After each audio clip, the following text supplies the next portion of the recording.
Selama pandemi ini sih aku tetap happy meski status jomblo. Tapi kalau aku maunya sendiri terus, bisa jadi masalah baru nggak ya? Bagus itu sebenarnya ya, bisa happy tanpa syarat. Mau jomblo atau nggak jomblo tetap happy.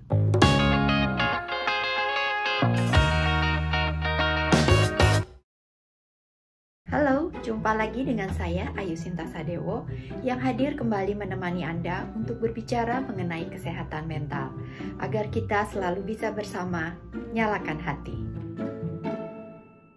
Masa pandemi sudah berjalan beberapa bulan dan ini membuat kita terpisah dari orang-orang yang kita cintai, dari keluarga ataupun dari teman, karena kita harus tetap tinggal di rumah masing-masing.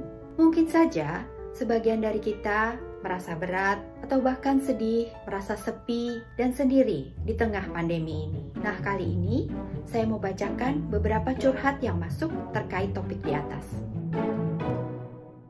Pertanyaan pertama dari Kuning Telur. Saya panggilnya apa ya kalau Kuning Telur? Di usia yang hampir menginjak 30, salah nggak sih kalau masih jomblo? Mohon pencerahannya, terima kasih. Oke, Kuning Telur, terima kasih pertanyaannya. Dan menurut saya sebenarnya ini bukan soal salah atau benar, tapi yang penting adalah bagaimana kamu memaknai usia 30 ini, atau 40, atau 50, atau berapapun usia kamu. Sekarang coba direnungkan apa yang sudah kamu lakukan selama 30 tahun ini. Apa hal-hal baik yang sudah dilakukan? Apa kontribusi kamu terhadap lingkungan atau terhadap orang lain? Coba renungin itu dulu ya.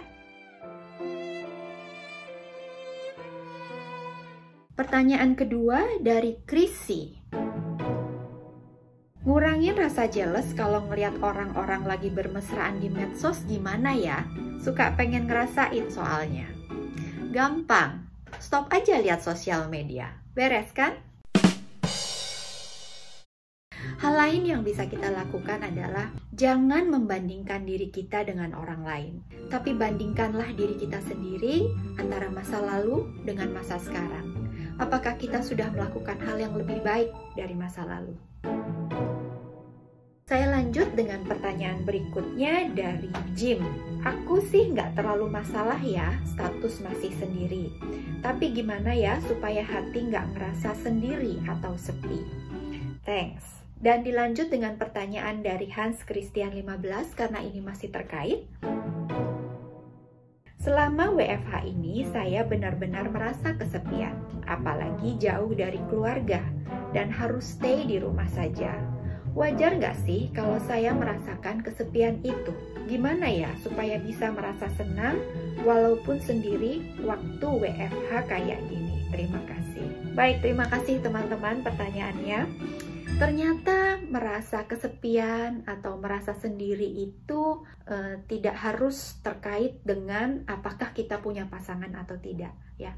Kita sendiri atau kita punya pasangan, secara emosi kita bisa tetap sama-sama merasa sendiri atau merasa sepi. Dan kalau itu terjadi, nggak apa-apa ya, nikmati saja perasaan ini bukan sesuatu yang salah, memang kita sedang mengalami fase itu. Jadi nikmati saja perasaan itu dan sebisa mungkin mengisinya dengan kegiatan-kegiatan yang punya makna, mungkin kegiatan baru atau hobi baru yang justru timbulnya saat seperti ini. Saat kita bisa bercengkrama dengan diri kita sendiri, saat kita kencan dengan diri kita sendiri. Dan di situ biasanya mulai timbul ide-ide baru. Ya, jadi semoga tetap produktif ya, meskipun merasa sendiri. Saya lanjut ke pertanyaan terakhir dari Food Recommendation. Selama pandemi ini sih, aku tetap happy meski status jomblo. Tapi kalau aku maunya sendiri terus, bisa jadi masalah baru nggak ya? Makasih Bu Ayu. Bagus itu sebenarnya ya, bisa happy tanpa syarat. Mau jomblo atau nggak jomblo tetap happy. Ini pertanyaannya tadi, kalau aku maunya sendiri terus bisa jadi masalah baru nggak ya? Mau sendiri atau nggak mau sendiri bisa jadi ada masalah baru. Mungkin bukan masalah, aku lebih senang menyebutnya sebagai konsekuensi ya. Jadi mau hidup sendiri ada konsekuensi tertentu. Mau hidup berdua atau berpasangan juga ada konsekuensi tertentu. Jadi silahkan dipilih konsekuensi mana yang paling bisa ditolerir. Nah, teman-teman, semoga jawaban tadi cukup membantu. Jika masih ada pertanyaan atau unek-unek lain, boleh banget silahkan tuliskan di komen YouTube video ini atau follow account Instagram OCBCNISP untuk polling topik-topik berikutnya. Dan jangan lupa hashtagnya nyalakan hati. Sampai jumpa di episode berikutnya.